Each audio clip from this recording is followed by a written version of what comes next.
Welcome to T21Mom. Hi, friends, and welcome to the T21Mom podcast, where we share inspiring stories of love and resilience. I'm Mary, mom to my amazing daughter Ainsley, an 11-year-old with Down syndrome and autism, and I'm living life my way. And this is episode 125. In today's episode, I'm joined by my good friend, Dorothy Gazzola, as we sip some wine and share her diagnosis story with her daughter, Faith. Dorothy knew her baby was special right from the start. And when her doctor brought up prenatal testing, she declined, trusting that everything would work out the best. Now, 20 years later, Dorothy reflects on that time so clearly as if it had happened yesterday. Let's go have a listen. Today on the T21Mom podcast, we have a returning guest, Dorothy Gazzola, and we are sharing some wine as we share some stories. Welcome back, Dorothy. Thank you. It's a pleasure being here. You're welcome. So let's do a little top up here. Good stuff. Yep. There you go. There we go. Thank you. You're welcome. And on our previous episode, we talked about the transition of our kids after high school, which is such a scary topic, but also a much needed topic. Yes. And I'm grateful that you came on and shared your expertise on that because we all need it. But today we are sharing diagnosis stories. Yes. Now, Faith is 20. She is. And she just had a birthday. So obviously it's a little while ago, but I'm sure that you can remember it as clear as day. I can. Yes, definitely. But yes, I think we all kind of remember that time. Yes. That, it's such a pivotal time. And when we get that life-changing news, Yes. I don't think anyone ever forgets it. Yes. Now, before you had Faith, you actually had a miscarriage, which is something people don't often talk about. And so what was that like, losing your first pregnancy? Well, it's an interesting story in that fact is because we, my husband at the time, we had just gotten married and I got pregnant, I think, within the first month of us getting married. So it was one of those situations where it was like, well, that was fast.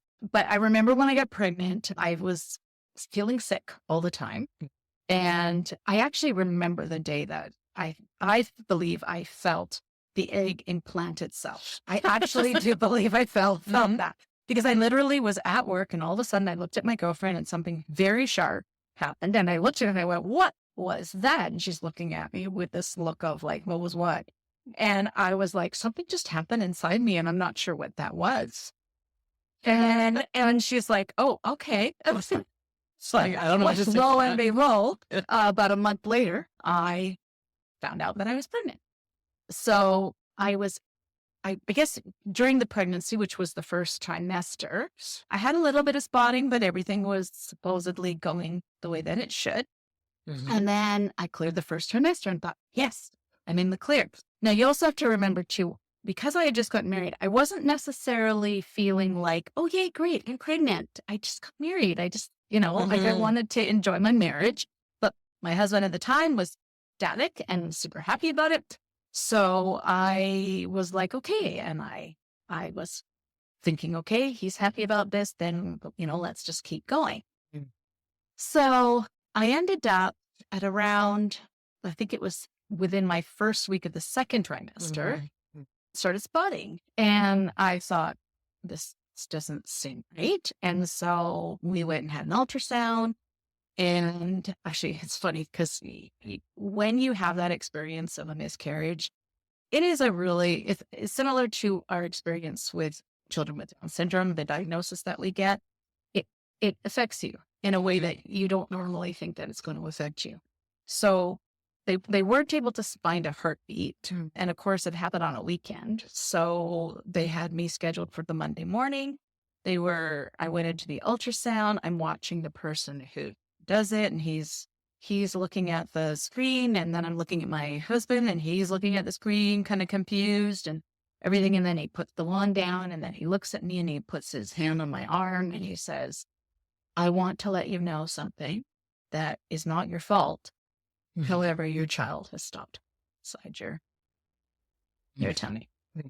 And I just burst into tears. So then I had to go and have a DNC and had that done. And after the matter of fact, I was surprised at how it had affected me, because I had come to terms that my husband was thrilled that I was pregnant at the time. And then I was like, I felt like it got ripped away from me. So that was really, really difficult, because I made it through the first trimester and all of a sudden, no. So yes, I was really gun shy after that for that simple reason. And so I said, I don't want to try for a while. I said, I just want to enjoy being married and so on and so forth. Well, then, of course, you get to a point where you start to realize, okay, maybe I should try. The clock is ticking and I probably should at least try again. And when we decided to try, I was having difficulty getting pregnant. So that was a tough go. So I think it was 2 or 3 years I'd been checking and making sure, trying to make sure that we do it when I'm ovulating and so on and so forth, and nothing was working. So finally they referred me to a gynecologist.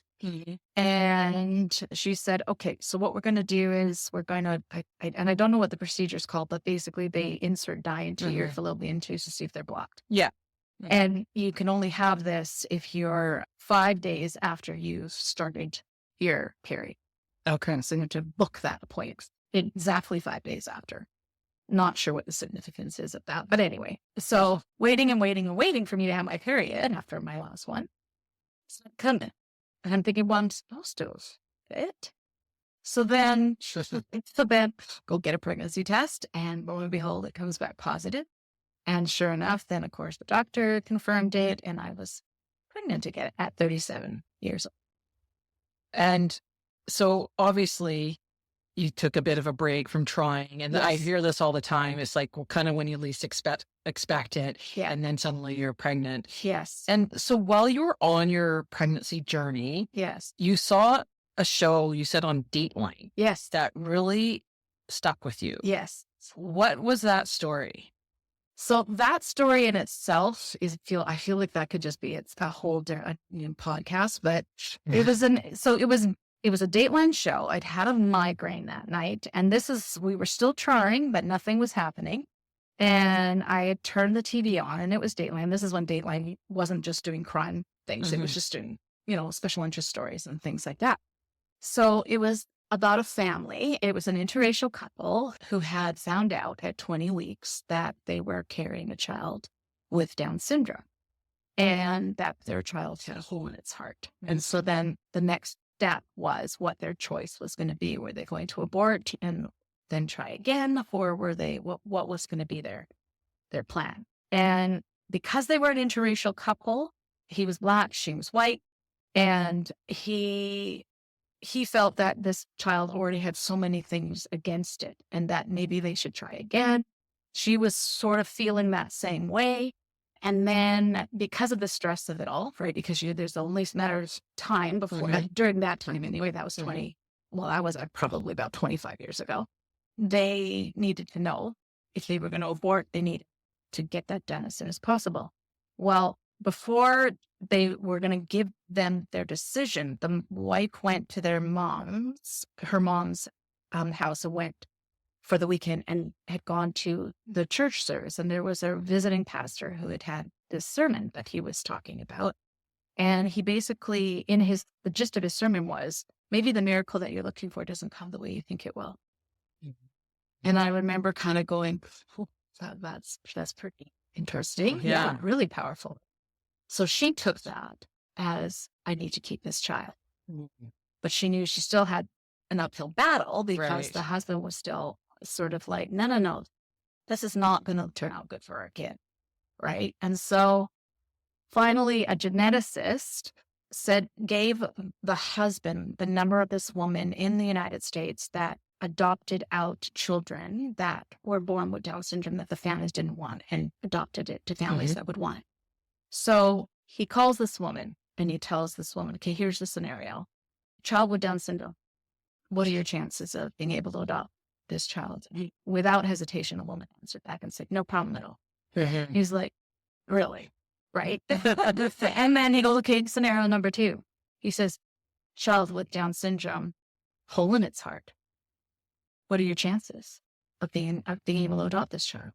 And she goes, no problem. Like literally, not a problem at all. Right? Wow. And he's like, going, okay, scenario number 3. Right? She just looks like she's trying to, and he goes, child with Down syndrome, hole in its heart, interracial marriage. What are your chances?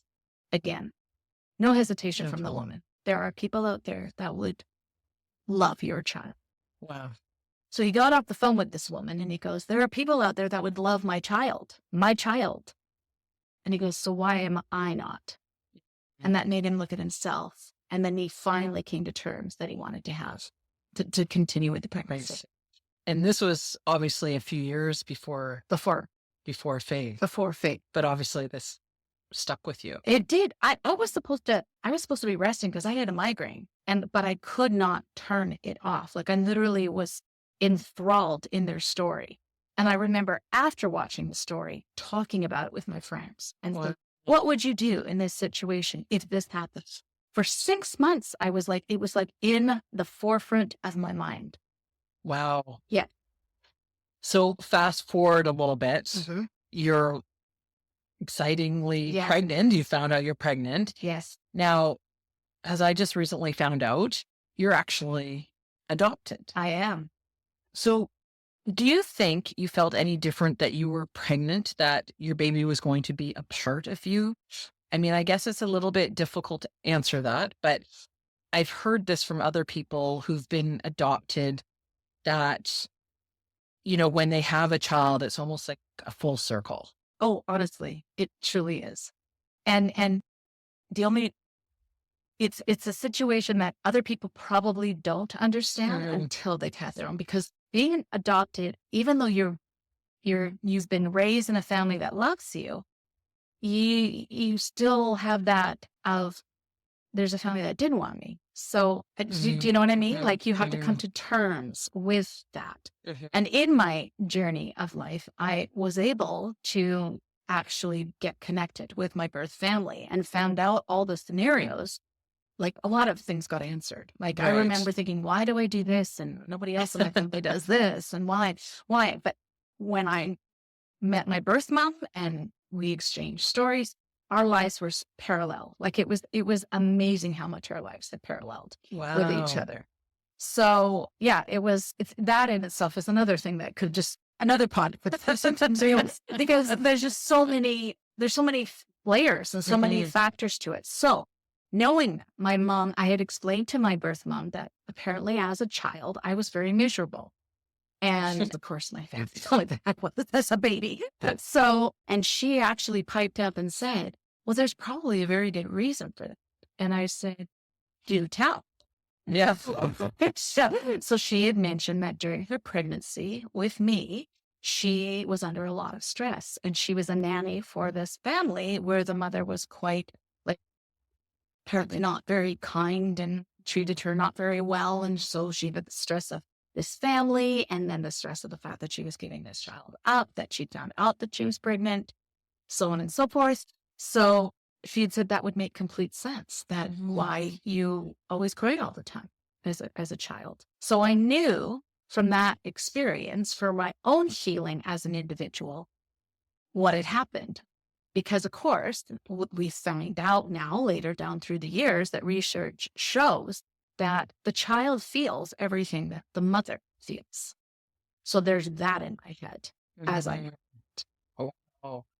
So did you find your birth mother, and you also have some half siblings? Yes. Like, did you find them before having faith or was it after? Before. Oh, wow. Before. Okay. Very interesting. Yes. Okay. Yeah. So, and then early in your pregnancy, you said something to your then husband that now looking back is a bit prophetic. Yes. So, but Do share. As being a newly pregnant woman, and like not that it wasn't my first time, but it was my first time in the sense of, I made it past a certain mark, and I think it was around the 3-month mark that we were in the bedroom and he was putting some clothes away, and I was holding my stomach, and I looked at him and I said, I'm sure every brand new mom says this. I said, or mom to be says this. I said, but I really truly feel that there's something very unique and very special. And this child is unique and special that's growing inside of me. I just feel it. It's strange. I said, and I'm sure every mom says this. But anyway, that's my thought. And he remembers going, well, that's really neat that you feel that way. So yeah. So I said that at 3 months. Yeah. Interesting. And then I said it again at 6 to a friend. So because you were 37 and, they say once you're over 35. Yes. Like advanced maternal age. Yes. But regardless, I was way beyond 37 when I had Ainsley. Yeah. But you were offered the various testing. Yes. So what happened with that? Right. So, of course, me, I wanted to know why, first of all, why do you want me to have this testing done? And so the doctor, we had this long conversation and she explained, that there's some things that we can find out. And I said, well, what kind of things? And she wouldn't come out with the exact reason. And I kept trying to draw it out of her. Like I would ask my question in a different way. Still wouldn't fully come out with it. So then I finally just said, so is it because I could possibly be carrying a child with Down syndrome? Those were the exact words that came out. And she said, well, there could be a possibility. And I said, okay, so what if I am? So what if I am carrying this child with Down syndrome? Why would you want me to have this testing done? And she still wouldn't come out with it. Now, me saying it, like he put aside my own beliefs, right? I personally, because I'm adopted and been given the opportunity of life, would not. But I also wouldn't because of my beliefs, right? So, but that wasn't, the beliefs part wasn't the driving force. To me, it was the fact that, why would I? I've been given life. My birth mother, gave me an opportunity. I could not have good conscience aborting my child. I just couldn't, regardless. So we'd had this long discussion and she said to me, and my words to her were, I know there's been research done. I said, I've been adopted. I've met my birth mom. My birth mom has explained a lot of things to me and about how I was as a baby corresponded with what was going on in her life at the time that she was pregnant with me. And I said, and because of that reason, I do not want any negative thought going towards my baby. Those were the words that I had said to the doctor. So then she says, okay, I respect that.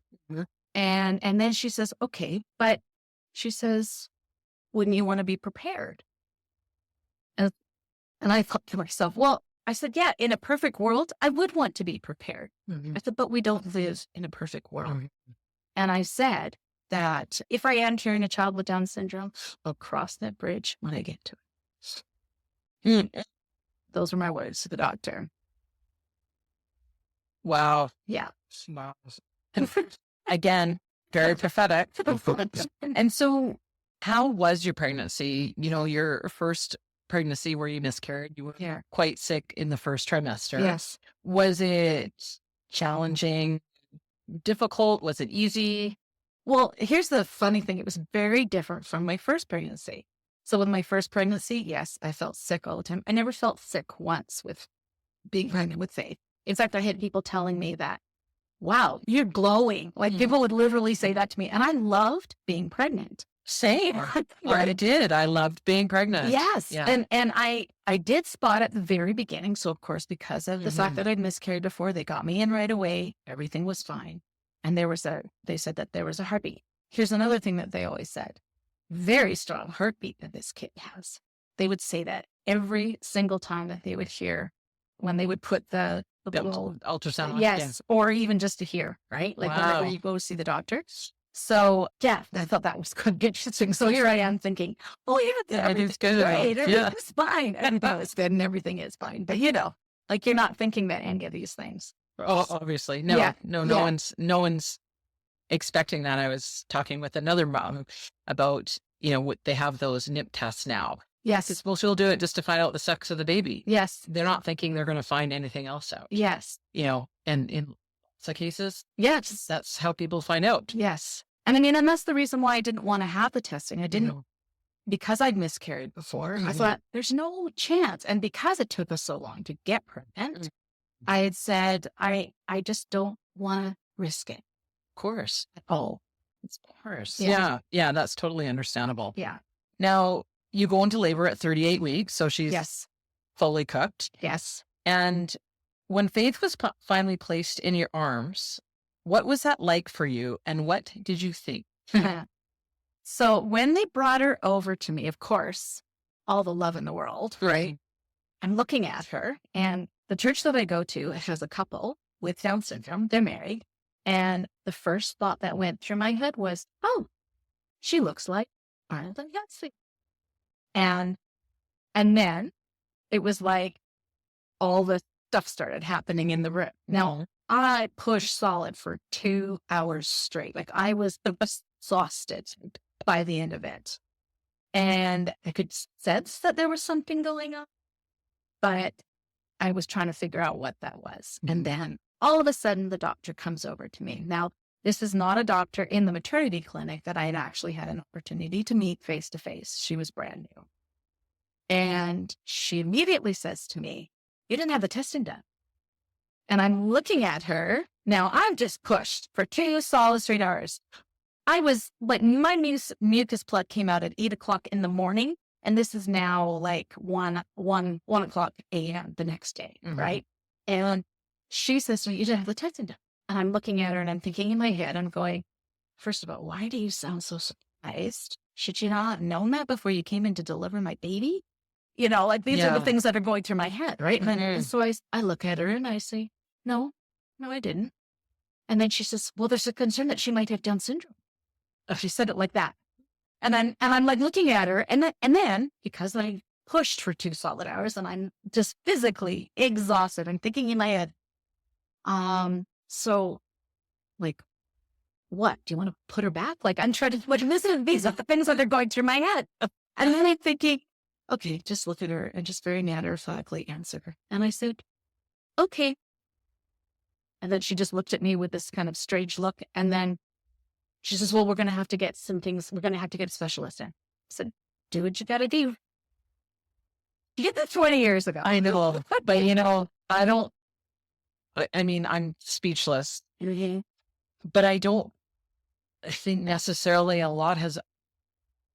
I hope it's maybe changed, and maybe some listeners with younger babes can let me know. But I don't rate on it. I don't think in a lot of cases it's sad that it has really changed, and for the doctor to almost be accusatory. Yeah, but they said you didn't have the test done. Like I'm thinking, why does that matter? Yeah. Like this is my choice in all of this. At least I thought we lived in a country where I could have that choice. And then, well, there's a concern she might have Down syndrome. I'm thinking, like, what do you want to do? Okay, if she does, and yet I already kind of knew when they brought her over to me that she did.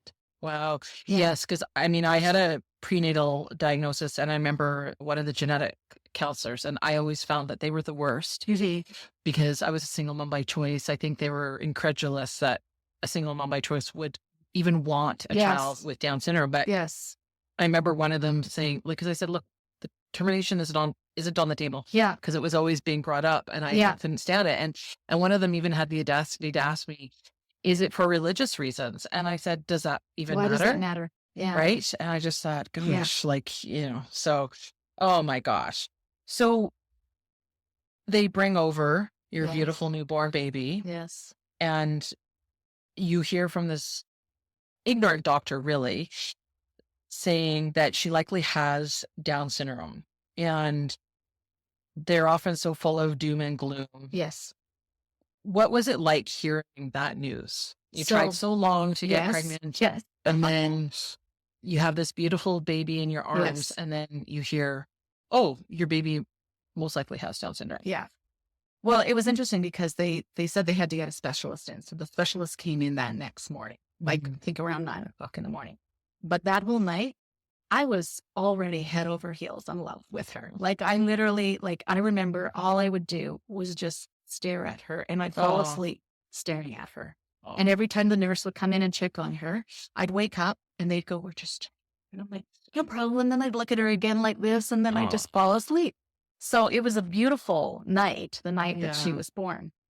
And then this gentleman comes in and he's a specialist and he looks her over and I'm sort of sitting there waiting and then he says, okay, well, right. He says, "E- I'm letting you know that I'm going to be ordering the blood work. He says, but it's just a formality because I already can tell you, right, she definitely has Down syndrome. And I'm like, okay. And then he says, so what that means is basically she's not going to walk until she's maybe 4 or 5. She's not going to talk until she's much older. She may never talk. Like the list that he went down, like you're going to be her caregiver for the rest of your life, blah, blah, blah, blah, blah, blah, blah. And I'm literally kind of sitting there listening to him. And I'm just going, wow, like, holy smokes. You've already, and looking at my child that I'm head over heels in love with, right? And going, already, the fight is on. Yeah. Like it's like immediately after birth. And so he left the room. And during the time that I was pregnant, near the last part of my pregnancy, it was a time when from December till mid-January that we had nonstop rain, right? Like those years that we have, right? Mhm. During those winter years. And I remember I was sitting on my bed and I looked out the window. And as I looked out the window, the sun came out. And I remember thinking as the sun was coming out, I thought, the sun's coming. And I looked at her and I said to myself, we're going to show them, aren't we? We're literally going to show them, aren't we? And I literally had that. I had my moment. And then I did sit there before that the sun actually started peeking out and thought, so I probably may never be a grandmother. Okay. So that's part of it. Okay. You just had a child and you're thinking, I may never be. I just had a child and I'm worried. She may never walk down the aisle because, you're already hearing all these negative things from the doctor. So you're kind of going, well, then there's probably that and that and that on top of it. And then I literally, when the sun came out, I just went, you know what? The sun's coming out. We got this. It is what it is. And we're going to make the best of it. And I decided then that I was going to educate myself on everything that I needed to know about Down syndrome. Wow. Now, little Faith was in the hospital for 5.5 weeks. Yes. I mean, we were in for 26 days and that felt like an eternity. Yes. Why was she in the hospital? She wouldn't latch. So the first day that she was born, of course, we had all the, people coming in to visit and so on and so forth. And every time I tried to feed her, she just wouldn't, her tongue was probably just a little too big for her mouth. Yeah. Mouth. And of course, and I was huge. So that's probably another reason. Well, the poor girl, she was just light choking, I think. But yeah, she just wouldn't latch. And so for the first almost 24 hours, she didn't eat a thing. And so then the at that time it was called the special care nursery, but now it's the NICU. They came in and said, we're going to try and get some food down here. We need you to pump and we're going to have her, in this unit and you can come visit her anytime and we'll set up a schedule for you once that happens. And so I said, okay. And it was hard them leaving my baby out of my room. Mm-hmm. She just wanted to sleep. So they came into my room at around 8 o'clock that night. And they basically, said to me in a very delicate way that they know how to tell those things to you, right? Because you're not realizing, well, we're going to be keeping her there, but that comes later kind of thing, right? Yeah. So they're just delicately saying, we're going to try and get some food in her. and we may have to put an NG tube in and so on and so forth. And I'm like, okay, if you think that's best and everything. Well, so they take her out of my room, and I remember waking up in the middle of the night and just going over to her. And I actually went and visited her, and then I came back to my room, and I just had a real kind of interesting situation happen where I just had a moment with, the way I say it, a moment with the Lord, and just had a really, it was almost like a conversation. And to this day, I still hold that very close to my heart, because I felt he was letting me know the reasons for her birth and how he wanted to use her, and what my job was as her mom. And I was to give him the glory for it. And whenever anybody would say that you're such a good mom, was to give it right back to him. He revealed to me things in my husband's heart at the time, and everything that happened that night kind of just laid itself out the next few days. I was just like, okay, this is crazy.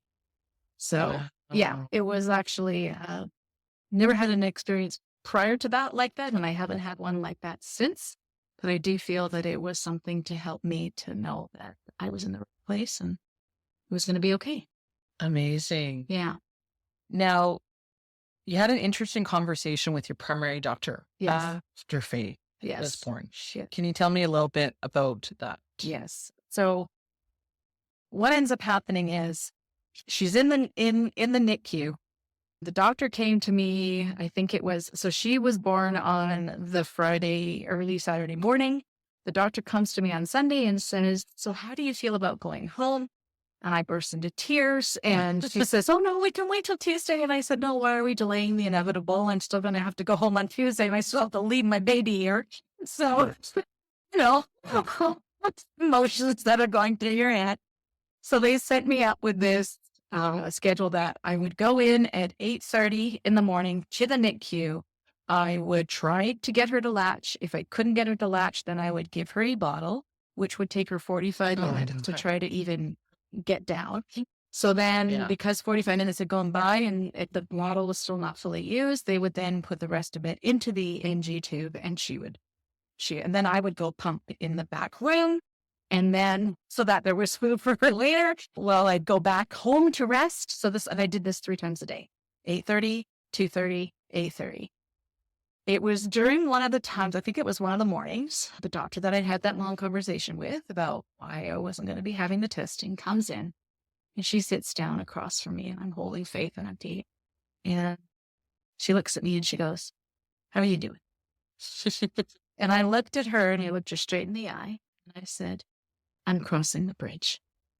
And she smiled at me, and she put her hand on my knee and said, you're going to be fine. Yeah. That's wonderful. Yeah. Now, you mentioned the Dateline show that you were watching. So you then read the book, Choosing Naya, I think is the name. Yes. Like, it's almost like you read it obviously after Faith was born, Yes. but it's almost like a full circle moment. Absolutely. Well, the interesting thing is, so when Naya was born, they were trying to come up with a name of what name they would call her. And they came up with the name Naya. Well, they found out after Naya was born that Naya in Swahili means decision. Oh, interesting. Right? So during the time that I was pregnant with Faith, I had come up with Faith's name long before Faith. Even if it was a girl, if it was a boy, it was going to be Ethan. And if it was a girl, it was going to be Faith. So everybody would say to me afterwards, so did you have this name prior to Faith being born? Because they all knew that I didn't know that she had Down syndrome. And I said, yeah, I came up with this when she was still about 6 months in the womb when we were trying to figure out names. And so, of course, they all said, oh, it was meant to be, but, yeah. Yeah, wonderful. Now, I think I know the answer to this, but was it better for you to get a birth diagnosis than a prenatal one? Yes. For me, yes. Because as I had mentioned to the doctor, when, that we live in a perfect world, I also knew myself. And I knew, because remember how I said before, didn't want anything negative going to my child. And I did tell that to the doctor. I want nothing negative.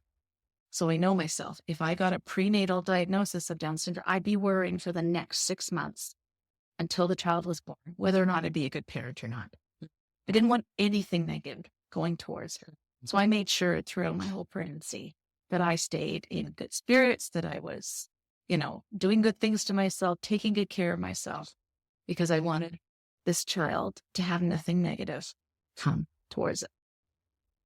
Yeah, it's interesting. Most people, how they got their diagnosis, they say it was the preferred way. Yes. So I'm always curious when I ask people. So yes. So you're 20 years into this Yes, journey of Down yes. syndrome. What advice do you have for someone who has just received the news that their baby has a little extra? Don't listen to all the negative. At the same time, do educate yourself. Reach out to other moms that you know. I mean, in this day and age, when Faith was born, there weren't Facebook groups that had, new moms of T21. There wasn't any kind of stuff. But if you do find that out, seek out Facebook if you're on Facebook. Seek out moms. Call the Down Syndrome Resource Foundation. Find whatever information you can. Stay away from internet in the sense of because, and then again, 25 years ago, there was nothing but negative stuff when it came to Down syndrome. Oh, of course. Everything was negative. I mean, like I said, when I got the diagnosis, that's all that the doctor could say to me was all the things that she wouldn't be able to do. And so know that, okay, there are going to be some delays. Know that maybe it will be harder for them to speak. In my situation, it was for Faith. She has the praxia of speech. So there might be some hiccups that come.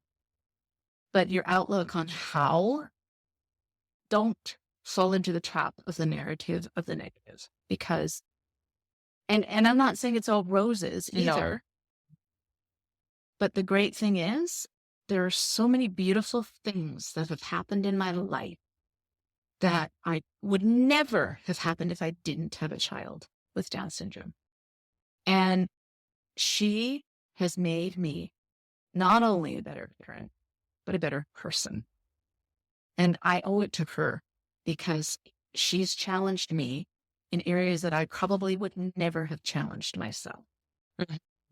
And yet, here she is just being her beautiful, lovely, determined young self. And I'm learning to adapt. And it's okay to adapt. We have to adapt everywhere in life. And having a child with Down syndrome, there are going to be some adaptations that you're going to have to do and modifications that you might have to do. But that child is going to teach you so many amazing things about life. 100%. I'm only halfway in the journey of you. Yes. As Ainsley's 11. Yes. But yes, I agree full-heartedly with everything you said. Is there anything else you would like to add to your story? Well, there was so much that I did say. What can I add now? Just embrace it. Embrace it. Align yourself with people that are equally wanting to embrace the journey that you're on. Because it is a journey. There's never a real end to it necessarily. And sometimes your road can be windy. And sometimes it can be, you think that you're not able to do it. But the reality is you are. Yeah. And one thing I remember at one of our seminars that we went to, I was saying to the parents that you are the best parent for your child. Just watch your child. Your child will show you. I mean, that time that I had when they took Faith into the special care nursery, that was one of the things that I felt the Lord was telling me was watch her because she will show you what she needs. And that was one of the things that I held, and I still to this day hold close to my heart.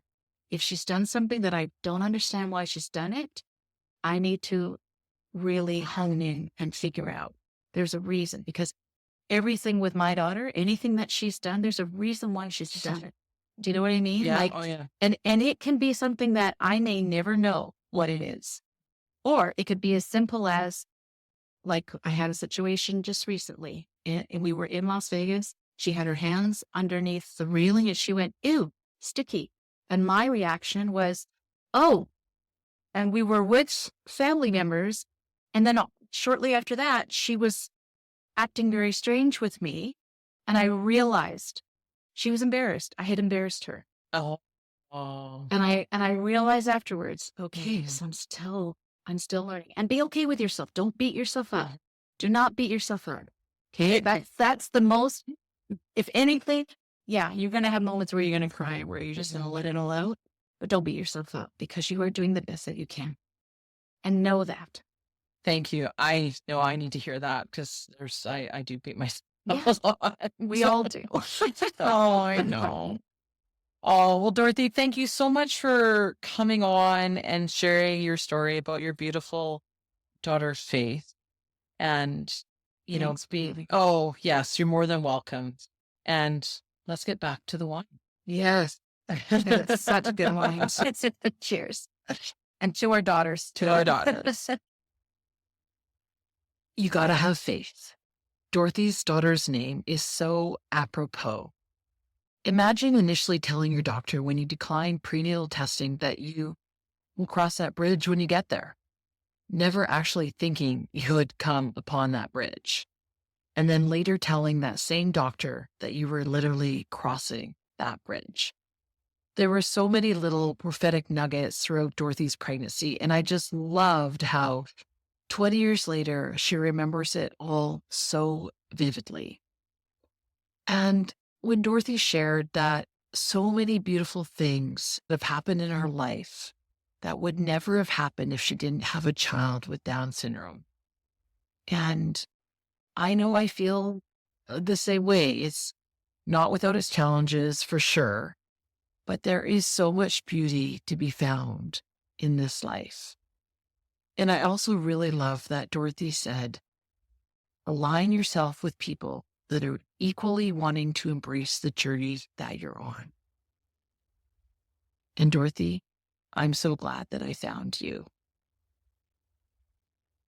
Thanks for listening to the T21Mom podcast. And if you would like to share your diagnosis story, I would love to hear from you.